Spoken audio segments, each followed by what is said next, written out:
Que a graça do Senhor seja com todos. Abram suas Bíblias, por favor, no Evangelho segundo Lucas, capítulo de número 13.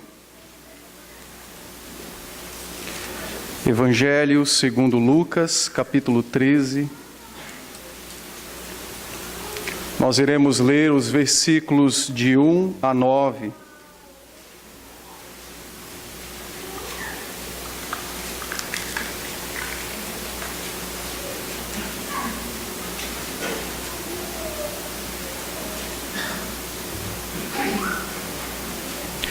Lucas, capítulo 13, os versos de 1 a 9, eu farei a leitura e os irmãos acompanharão nas suas Bíblias. Diz assim a palavra do Senhor.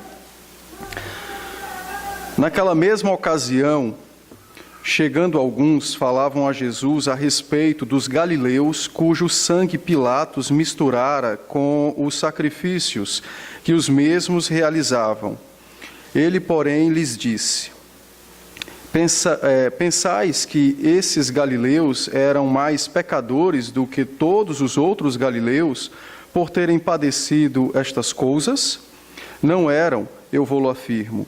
Se, porém, não vos arrependerdes, todos igualmente perecereis. Ou cuidais que aqueles 18 sobre os quais desabou a torre de Siloé e os matou, eram mais culpados que todos os outros habitantes de Jerusalém? Não eram, eu vou-lo afirmo. Mas, se não vos arrependerdes, todos igualmente perecereis. Então Jesus proferiu a seguinte parábola.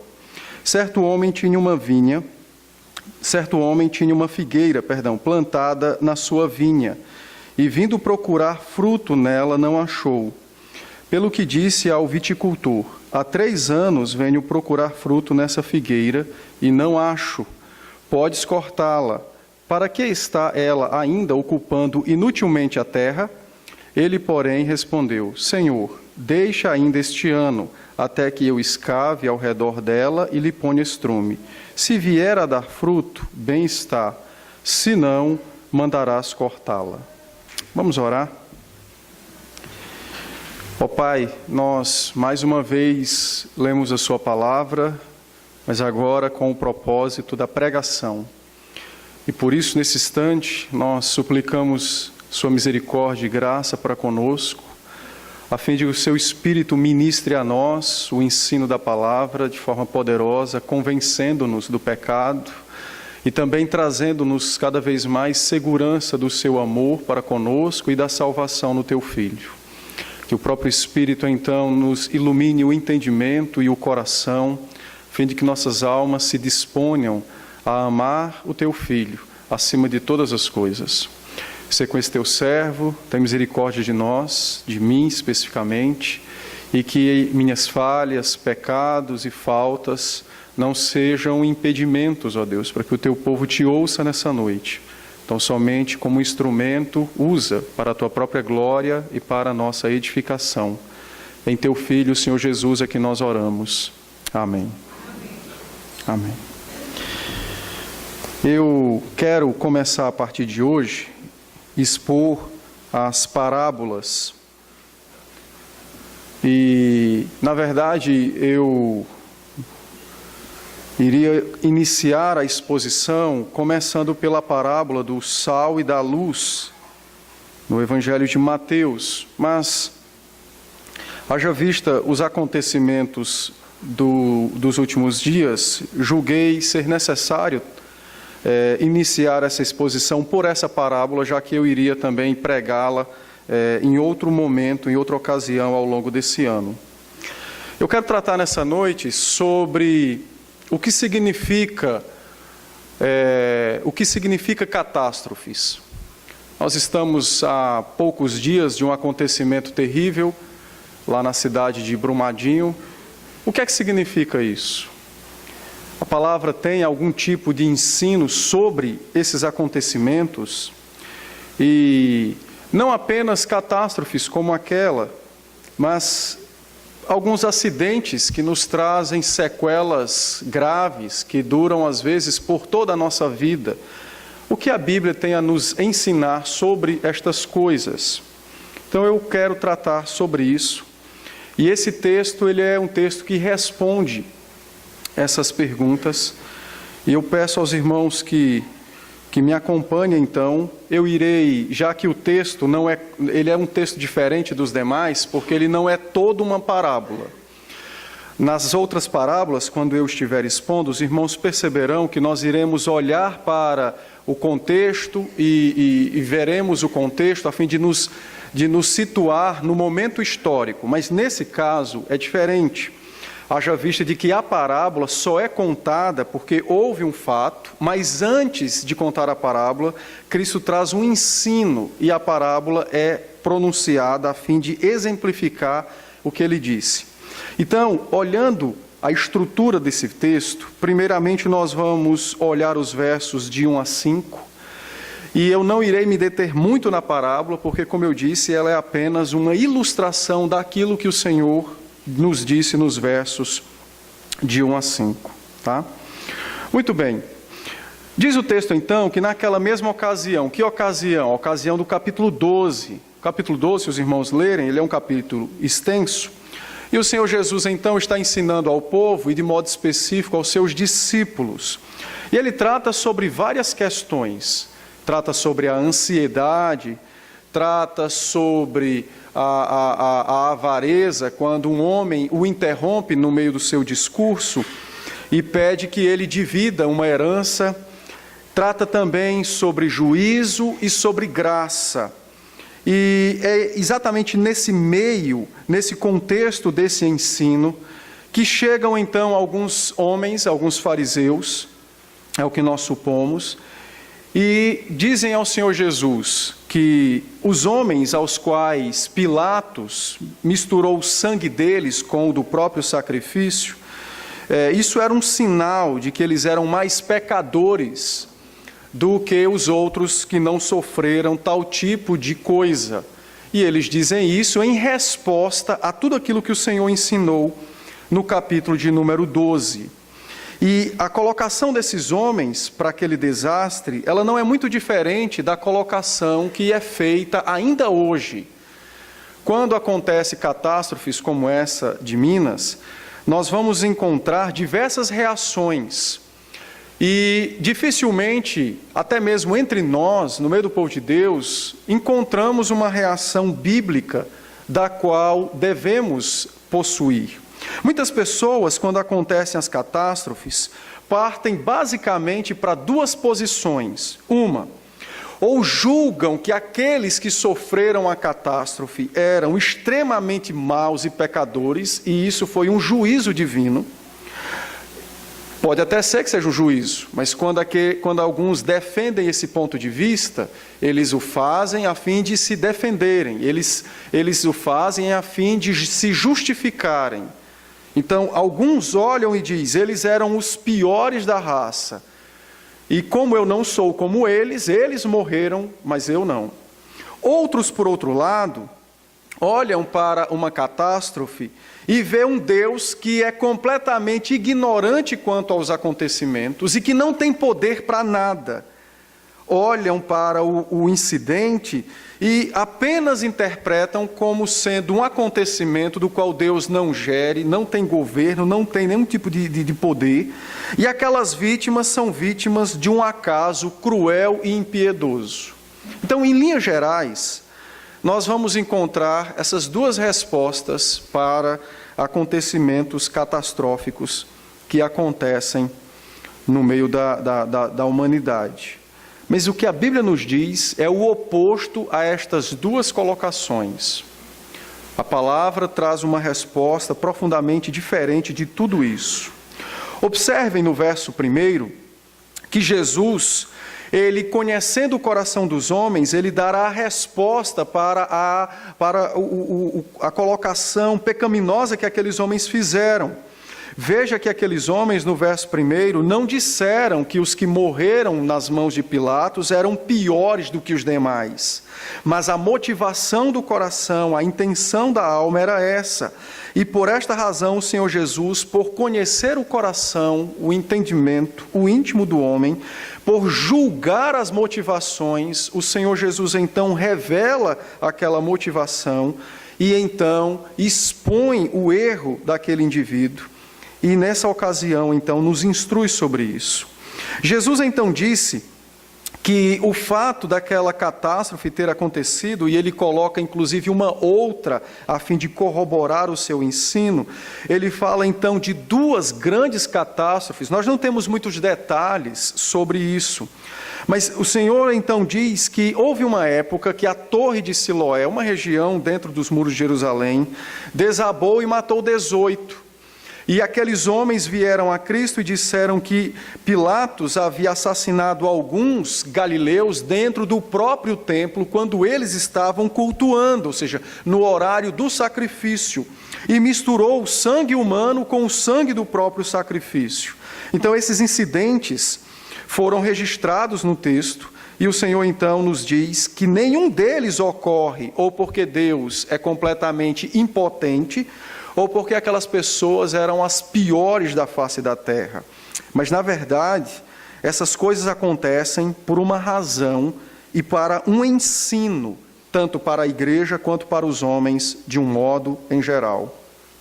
O Senhor Jesus nos diz, então, que aqueles incidentes, assim como outros, de fato, podem ser sim algum tipo de julgamento divino ou de punição da parte de Deus. Entretanto, nós não podemos julgar estas coisas. Nós não podemos dizer que tais pessoas mereceram mais e outras mereceram menos.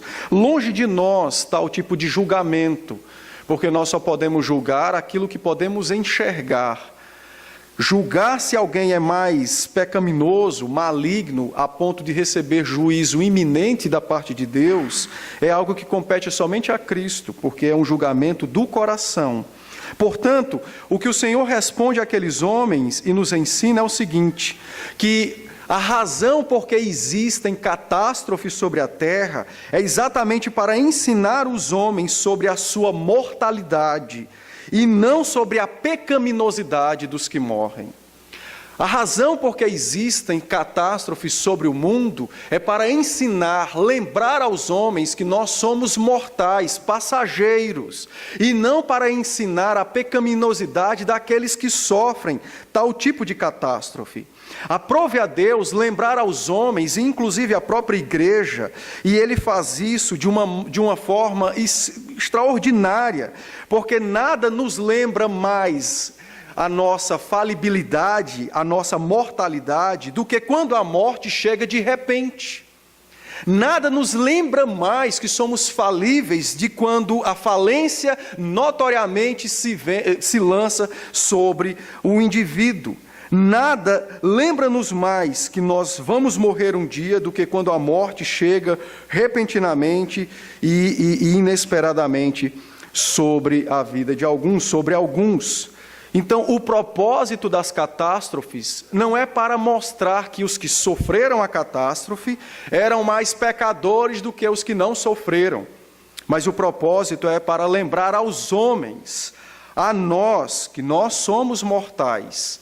E por esta razão, Deus permite e atua promovendo catástrofes sobre a face da terra.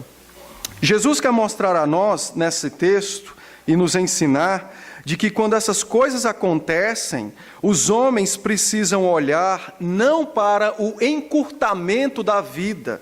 Toda vida que acontece uma catástrofe, um acidente trágico, imediatamente nós deixamos a palavra de Deus e corremos para a pessoa que sofreu e ficamos a imaginar as milhões de possibilidades, de coisas que essa pessoa podia fazer, de uma vida que ainda tinha pela frente, de filhos ou de casamento, de construções e etc. Mas, na verdade, nós não podemos olhar para aquele que sofre a catástrofe. Nós temos que procurar aprender com aquele incidente que a vida termina nessa terra. Não podemos esquecer que que a vida termina nessa terra. Quando nós olhamos, por exemplo, para o episódio que aconteceu em Minas, as pessoas olham para aqueles que morreram ou que estão desaparecidos, que ainda não foram declarados mortos, e exatamente ao invés de olhar para eles e se autoexaminarem, pelo contrário, continuam olhando para os mortos ou para os desaparecidos e conjecturando, imaginando, supondo as mais variadas possibilidades de dias que as pessoas poderiam ter. Não é isso que Deus quer que nós aprendamos quando as catástrofes acontecem. Não é isso. Quando essas coisas acontecem, são como que choques, como que puxões de orelhas que Deus dá aos homens, fazendo-os lembrar exatamente não as possibilidades da vida que foi interrompida, mas exatamente o que vem depois da morte. Os homens precisam ser lembrados disso, nós precisamos ser lembrados disso. O que vem depois da morte? E por que que isso vem? Deus, então, ensina aos homens, fazendo-os perceberem e, em muitos casos, sofrerem na própria pele um fim inesperado. Mas o que Deus quer é que nós procuremos observar, por meio das catástrofes, que o verdadeiro fim não é quando a morte nos chega nessa terra, mas é exatamente quando nós nos apresentarmos diante dele para prestarmos contas sobre o que fizemos e o que não fizemos. Não deveríamos olhar para as catástrofes e olhar com um ar, não estou dizendo que não é para não nos condoermos com a dor daqueles que sofrem lá. O que eu estou dizendo é que tal tipo de situação e tal tipo de sofrimento precisa ser, nós precisamos aprender com isso, precisamos nos apropriar do ensino que a Bíblia revela sobre quando essas coisas acontecem. E Deus faz com que os homens observem isso. Se os irmãos, por exemplo, já circula aí na internet, no WhatsApp, vídeos de pessoas que sofreram a catástrofe e falando sobre coisas e planos, ou seja, ninguém imaginou que naquela sexta-feira, ao meio-dia, iria morrer. Ninguém fez planos para isso, ninguém traçou uma meta, eu vou viver de segunda até sexta, 10 da manhã, porque 11 horas talvez. Ninguém faz isso. Então, quando as coisas acontecem repentinamente, quando as catástrofes, os acidentes sobrevêm de modo repentino, é para lembrar aos homens a sua mortalidade. Por conta do pecado, nós criamos uma ilusão de perenidade nesse mundo. Por conta do pecado, nós criamos uma ilusão de que nós não iremos morrer. E esse tipo de ilusão, isso impede-nos de uma vida mais frutífera com Cristo. Impede-nos de um abandono radical de nossos pecados. E no caso dos homens que ainda não possuem Cristo, traz a eles o ledo engano de que podem postergar o seu arrependimento e a sua confissão pública diante dos homens acerca de Jesus Cristo como seu Salvador. O Senhor Jesus foi muito claro e respondeu àqueles homens e disse: você pensa que os que morreram era pior do que você que agora fala comigo? De forma alguma, ainda há algo pior do que uma catástrofe. E Jesus então disse no verso 3, caso você não se arrependa do seu pecado, você irá perecer. Uma expressão de julgamento, de juízo, de punição. Cristo chama aqueles homens ao arrependimento e diz a eles, ao olhar para o inesperado com os galileus, ou com aqueles que morreram pelo desastre da torre, vocês deveriam lembrar de que vocês também vão morrer. E que ao chegar à vossa morte, vocês terão um encontro com Deus, do qual prestarão conta de tudo o que fizeram. De tudo o que fizeram. O maior e o pior desastre, que é o que o Senhor Jesus quer mostrar àqueles homens, não é morrer soterrado por uma lama como aquela, ou de um acidente de avião, ou qualquer coisa do tipo. O maior desastre que pode nos acontecer é chegarmos um dia diante de Deus sem termos Cristo como nosso advogado. é nos encontrarmos com Deus no dia do juízo e ouvirmos de Deus exatamente essa palavra: você vai perecer, porque não há ninguém que o defenda. Não há perdão de pecados, não há sangue sobre você derramado na cruz. O maior desastre que pode acontecer é exatamente esse. Não é morrer de uma forma trágica aos nossos olhos. Pelo contrário, o grande desastre é chegarmos diante de Deus e sofrermos a segunda morte, conforme diz Apocalipse, capítulo 20, os versos de 11 a 15, que é exatamente o inferno. Que é o inferno. O Senhor Jesus, respondendo àqueles homens e a nós também, diz que nós não precisamos nos preocupar com as muitas possibilidades de alguém que morreu nesse desastre, teria nessa vida. Não. O que nós devemos realmente focar é exatamente na possibilidade de escapar do juízo divino. Eu não posso ficar conjecturando se aqueles homens iriam ganhar dinheiro com a safra que eles perderam, ou não. Não deve vir à minha mente tal tipo de coisa. Mas o que de fato eu tenho que aprender e aplicar à minha vida é exatamente a possibilidade de escapar do juízo divino, de não me encontrar com Deus agora, devedor à sua justiça, carregado de pecados. Por isso Cristo, respondendo àquele homem, disse: você quer de fato escapar da maior catástrofe que pode existir? Quero.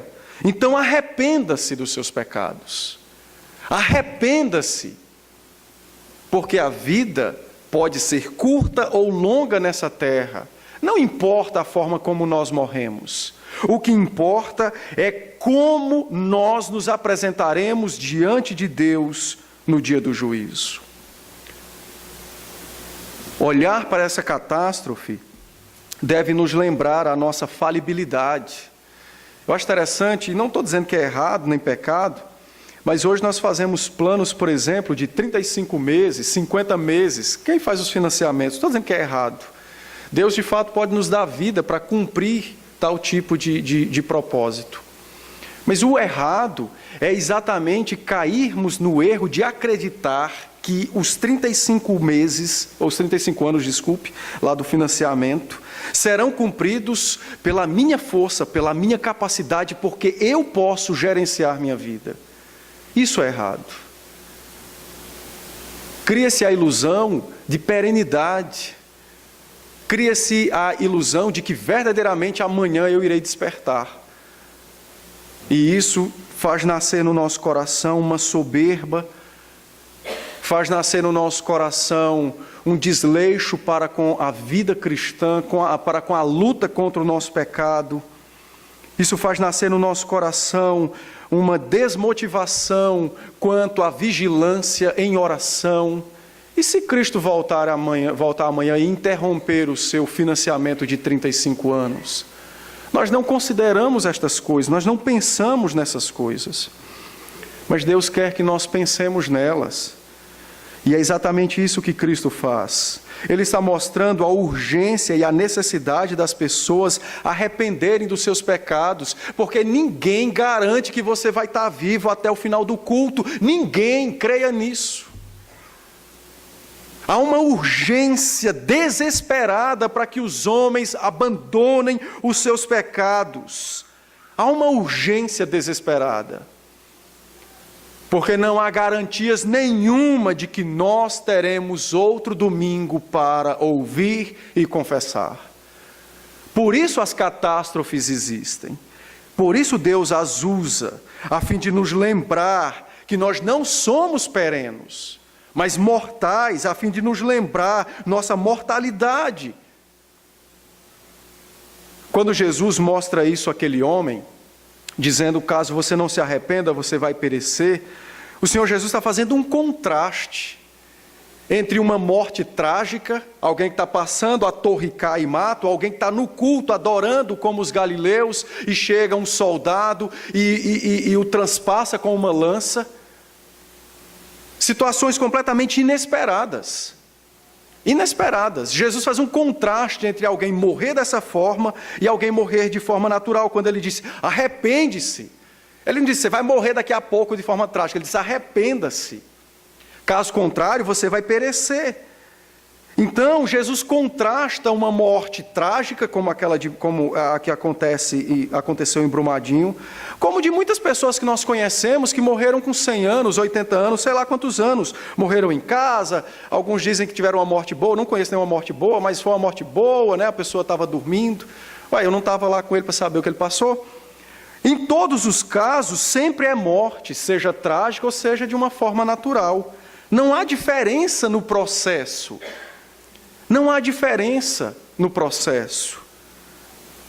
O que verdadeiramente deve concentrar os nossos olhos, chamar nossa atenção, não é para a maneira, para a forma como alguém morre, e sim com quem morremos. É com quem nós morremos. Pouco importa se morremos de velhice ou na flor da juventude, mas é com quem deixamos este mundo. O apóstolo Paulo, escrevendo aos Romanos, capítulo 14, os versos de número 8 e 9, o apóstolo nos diz assim, porque se vivemos, para o Senhor vivemos, se morremos, para o Senhor morremos, quer pois vivamos ou morramos, somos de quem? Do Senhor. O que importa é morrer com Cristo. E o verso 9, Paulo diz exatamente o seguinte, ele disse, e foi para este propósito, foi precisamente para esse fim que Cristo morreu e ressuscitou, para ser Senhor tanto de mortos como de vivos. O Senhor Jesus Cristo, quando morreu por nós, abrindo-nos caminho desta terra para os céus, Ele sofreu aquela morte a fim de que quando nós passássemos por ela, não passássemos sozinhos. Pelo contrário, que sua boa mão nos guiasse quando deixarmos este mundo, esta terra, até chegarmos à casa de nosso Pai. É o que diz Paulo precisamente, Cristo é Senhor dos mortos. Como? São os santos, são os crentes, que Ele toma pela mão e os faz acompanhar, Ele os faz atravessar o caminho até chegar aos céus. E que grande conforto há para nós saber que nós não pertencemos a nós mesmos. Que grande conforto! Pois somos de Cristo agora, nesse momento em que estamos todos juntos, vivos, e também seremos dele quando, quem sabe, ou logo mais, ou quando for o dia de nossa morte. Mas o certo é que não importa, é o que Jesus ensina, a forma como alguém morre, não diz nada sobre o seu caráter espiritual. O que verdadeiramente nós temos que compreender é que nós vamos morrer. Então, o que nos importa é saber com quem morremos. Com quem deixamos esse mundo. As pessoas fazem filas por causa da catástrofe para mostrar algum tipo de solidariedade àquelas pessoas que sofreram e sofrem por causa do desastre. Devemos fazer isso. Levar roupa, levar comida, água. Mas se nós não dissermos a eles que aquilo significa um puxão de orelha de Deus para eles lembrarem que eles vão morrer, ou no desastre, ou quando tiverem 100 anos, pouco vai adiantar a nossa ajuda. Eles precisam compreender que eles não podem pertencer a eles mesmos, porque o maior desastre ainda está por vir. A pior catástrofe ainda vai chegar. A maior tragédia que nós não temos como mensurar ainda vai acontecer. Que vai ser exatamente aquele dia quando diante de Deus for julgado nossos pecados.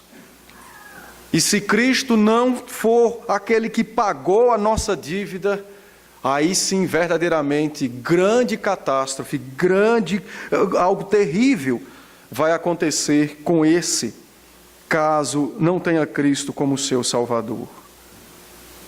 Ele vai para um lugar onde o próprio Satanás irá habitar, com a sua legião demoníaca, não para ter algum tipo de poder ou influência, mas para sofrer. Então imagine esse lugar que nós tratamos alguns domingos atrás, onde o príncipe do mal, onde o indivíduo que governa as forças e as legiões malignas, esse lugar é de tormento para ele.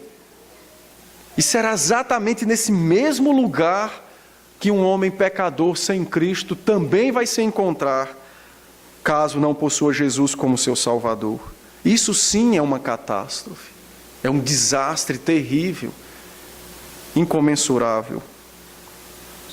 E Jesus está mostrando exatamente essa urgência de abandonarmos os nossos pecados e decididamente termos Cristo como nosso Salvador.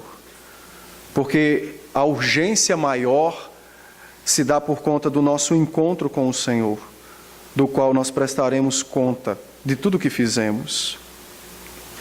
Naquele grande encontro, quando nos apresentarmos diante de Deus e for apresentado ao Senhor não apenas cada um de nós, mas também o sangue de Cristo que nos marca, aquele grande momento que para uns será de choro e ranger de dentes, para nós será de grande júbilo.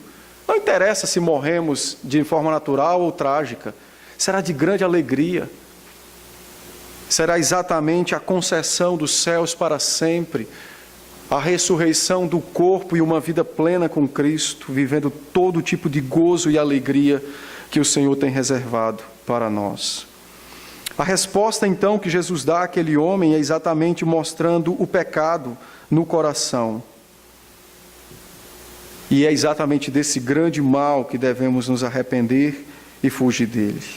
Então Jesus diz: as catástrofes revelam a mortalidade dos homens, e não se eles são maus. Por isso, então, cabe a nós aprendermos com isso. Cabe a nós, então, atender ao convite que o Senhor fez de nos arrependermos o mais urgente possível de toda e qualquer falta da qual possuamos, a fim de termos Cristo como nosso Senhor e como nosso Salvador. Ele completa no verso de número 5, e mais uma vez reafirma: não eram, eu vou-lo afirmo, mas se não vos arrependerdes, todos igualmente perecereis. O Senhor Jesus quer que nós olhemos para essas coisas, olhemos para essas catástrofes, quer que nós aprendamos com aquilo que tem acontecido. E Ele quer que nós apontemos os nossos olhos não para as faltas daqueles que sofreram aquele tipo de coisa, mas para o nosso próprio coração.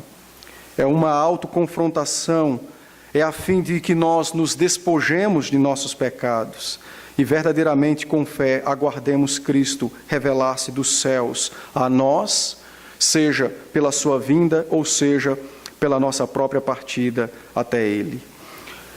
Essa revelação de nosso coração para com Cristo se dá exatamente pelo arrependimento, o abandono das faltas, a mudança de mente, se dá exatamente quando nós decididamente rompemos com o estilo de vida desse mundo e trazemos o nosso coração cada vez mais para perto do Senhor, a fim de que a fé opere obediência santa, justa, para a glória de Deus, para a nossa maturidade, bem como também para o nosso fortalecimento, a fim de quando nós deixarmos esse mundo, verdadeiramente partamos com o Senhor Jesus Cristo.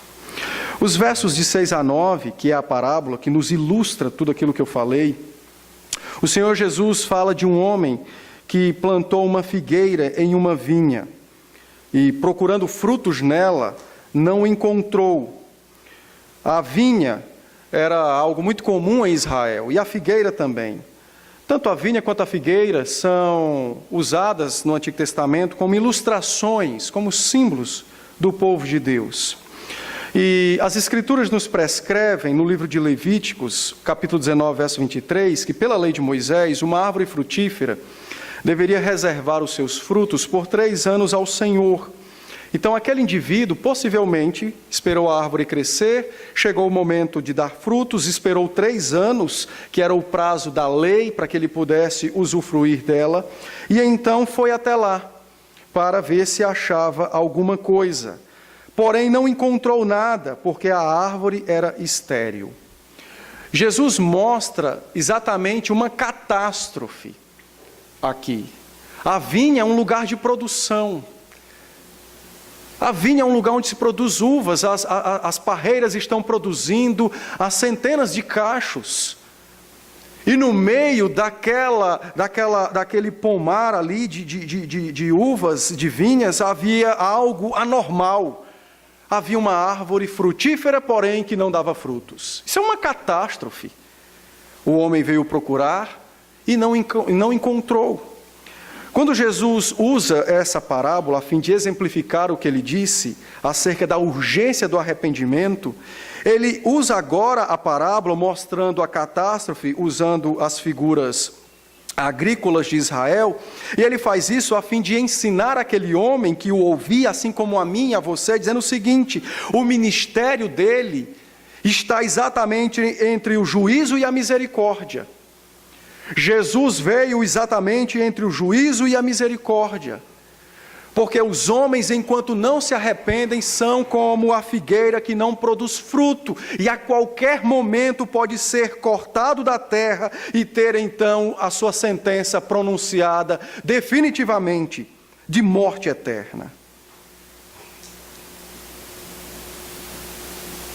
Quando olhamos para essas catástrofes, ao invés de nos impressionar com aquilo que aconteceu, devemos sim fazer isso, ao nos condoer com os que sofrem, mas nós devemos voltar os nossos olhos para Cristo. Ele veio para impedir não que aquilo acontecesse, mas que o pior de fato acontecesse para conosco: perdição eterna, inferno, morte eterna, juízo de Deus, sem termos um advogado a nosso favor. Jesus então disse àquele homem exatamente que ele é a solução para toda e qualquer catástrofe sobre a terra, tanto essas que são passageiras como aquela que é definitiva, porque o seu ministério está entre o juízo e a misericórdia. O juízo se dá e vem por causa do pecado que há no mundo e habita no coração do homem, mas a misericórdia se dá pelo Evangelho, trazido a nós pelo Filho de Deus, consumado na cruz do Calvário, quando Ele deu sua vida e ressuscitou. E agora, mesmo em meio a essas catástrofes que acontecem no meio da humanidade, podemos encontrar consolo e conforto. Não em dizer que Deus não sabia do que aconteceu, não em dizer que os que morreram eram piores do que aqueles que sobreviveram, não, mas em mostrar que, de fato, Cristo pode nos salvar de algo pior do que aquilo: a danação eterna, o inferno. Por esta causa, então, o Senhor Jesus, contando essa parábola, mostrou aquele homem que julgou os outros pelas catástrofes e disse a ele: você é como essa figueira, que está em risco imediato de morte e de inferno, caso não se arrependa. Você é como ela, você está correndo um perigo seríssimo, não apenas de deixar este mundo, mas de fato de ter a alma apodrecida sem nunca se dissolver por toda a eternidade, por causa dos sofrimentos que terá de curtir no fogo do inferno. Então Cristo chama aquele homem ao arrependimento, faz com que ele olhe não apenas para aquilo que é passageiro, que é as coisas deste mundo, mas que ele olhe para aquilo que é duradouro, para a obra de Deus, que é tanto de salvação quanto de condenação. Eu quero finalizar fazendo 3 aplicações a nós. A primeira delas se dirige a mim e a você, aos crentes. Não ceda à tentação do mundo e de Satanás de acreditar que você é perene nessa terra. Não caia nesse engano. Não postergue, por exemplo, a oração. Hoje eu não vou orar porque eu tenho a certeza que amanhã eu posso. Não faça isso. Aplique a palavra de Deus a esse momento. Pode ser que Deus diga: louco, hoje te pedirei a alma. Não caia nesse erro. Uma das coisas que mais Satanás tem levado vantagens sobre a igreja nesse mundo, apesar dele não poder, de fato, fechar as portas da igreja, ele pode feri-la, como nós vimos alguns domingos atrás, mas uma das áreas que mais Satanás tem conseguido ganhar terreno é em trazer a nós a falsa esperança de que o amanhã é certo. O amanhã é certo. Não faça isso. Em nome de Cristo, não acredite que o amanhã é certo. Acredite sim, como o Senhor Jesus disse, viva o dia, o seu próprio mal. Basta ao dia de hoje os cuidados de hoje. Então tudo que você puder fazer por Cristo e para Cristo, faça hoje. Não deixe para amanhã. Aplique isso à sua vida. Seja um bom funcionário, não deixe para ser amanhã. Quer dizer, amanhã você vai ter que ser mesmo, né? Mas não chegue na segunda e diga assim: eu vou ser um melhor na terça. Não caia nesse erro. Você não sabe se você vai estar vivo na terça. Com isso eu não estou dizendo que você deve viver atemorizado, sem fazer planos. Não é isso. O que eu estou dizendo é que tudo que nós planejamos, como o próprio livro de Provérbios diz, o homem faz planos, mas a resposta não vem do homem. Vem de Deus. Então submeta os seus planos. Submeta. Se você faz planos aí para daqui a alguns anos, louvado seja Deus por isso. Busque com diligência cumprir os seus planos. Mas entenda, o cumprimento deles não está nas suas mãos. Porque o fato de você estar vivo ou não está nas suas mãos. Então não caia nesse erro. Não caia nesse erro de achar que você vai estar vivo amanhã. Não. Algumas pessoas são negligentes no culto. Por quê? Porque ela tem a certeza que domingo que vem a igreja vai estar aqui. Quem disse isso? Quem garante que a igreja vai estar aqui? Quem garante que ele vai estar aqui? Então não negligencie o dia do Senhor. Pode ser que domingo que vem você não tenha oportunidade de estar entre nós.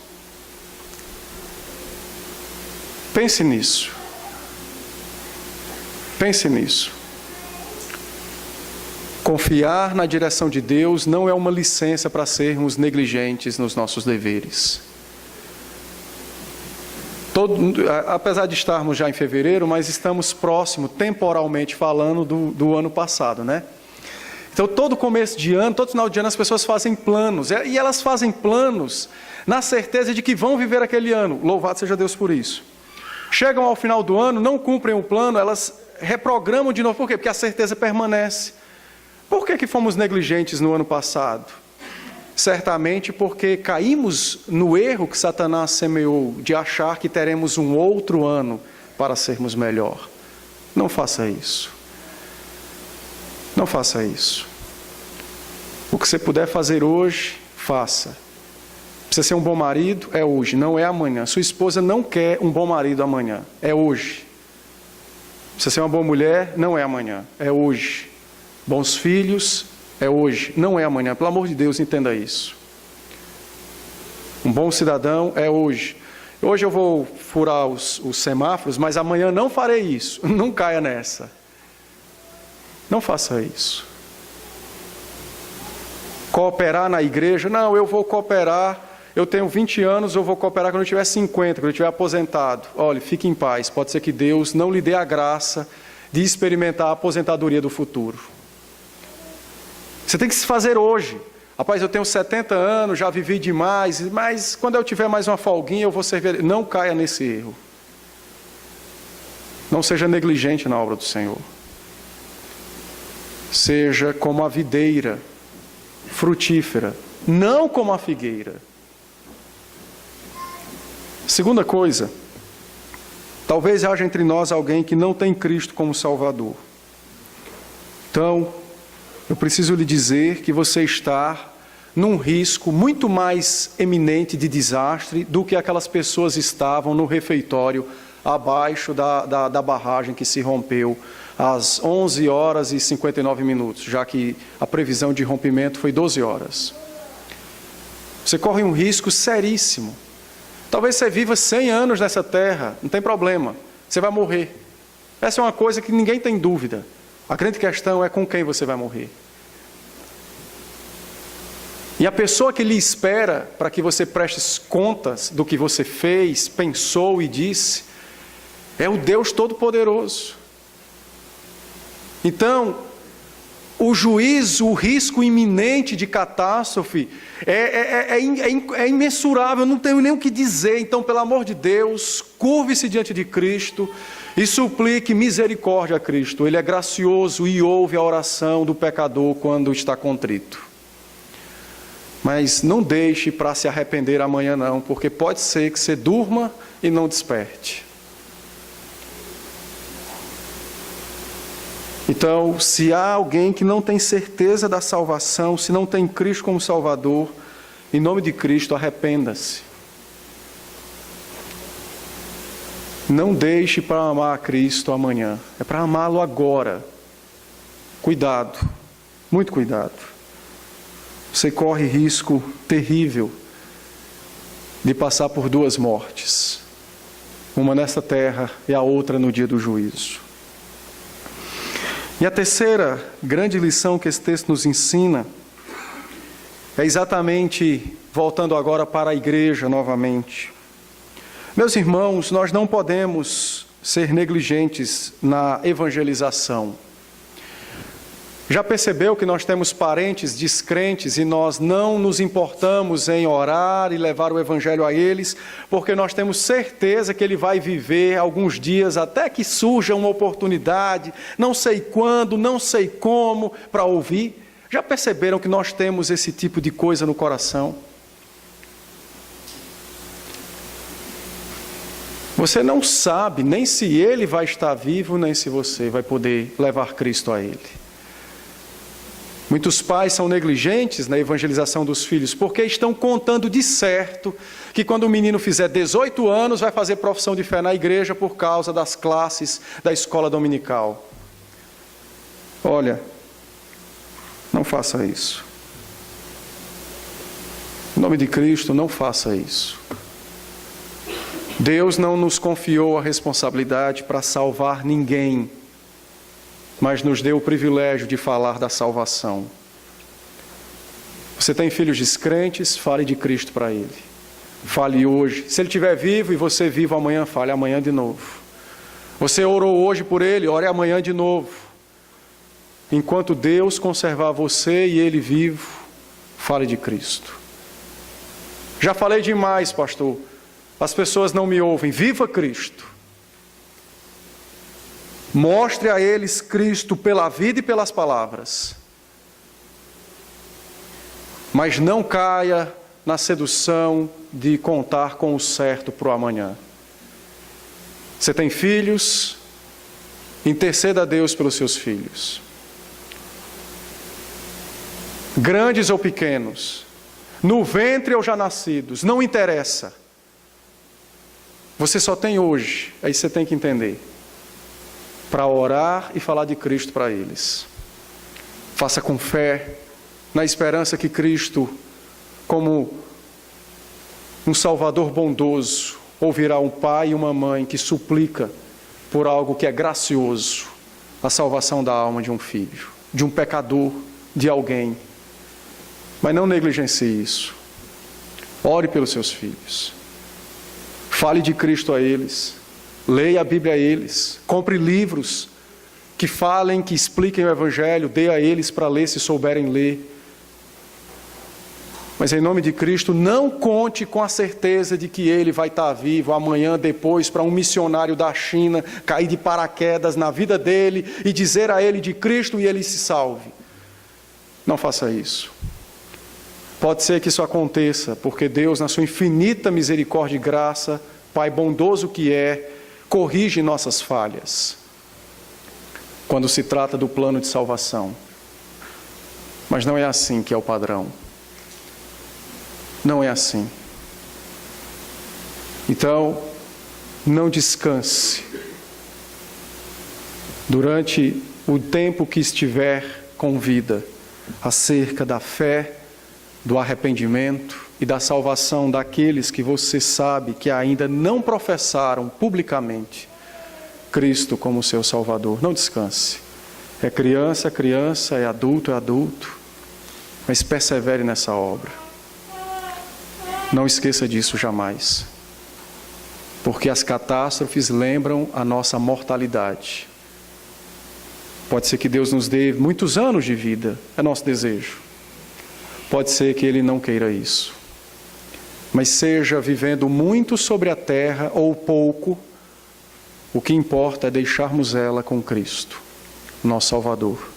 Aí sim nós estaremos, de fato, bem arranjados, bem protegidos, porque no dia do juízo, alguém poderosíssimo se apresentará diante de Deus no tribunal e apresentará contas pagas, garantia de salvação, de vida eterna. Que Deus seja gracioso conosco e nos aplique a palavra ao coração. Nós vamos participar então do sacramento da ceia. Eu peço aos presbíteros.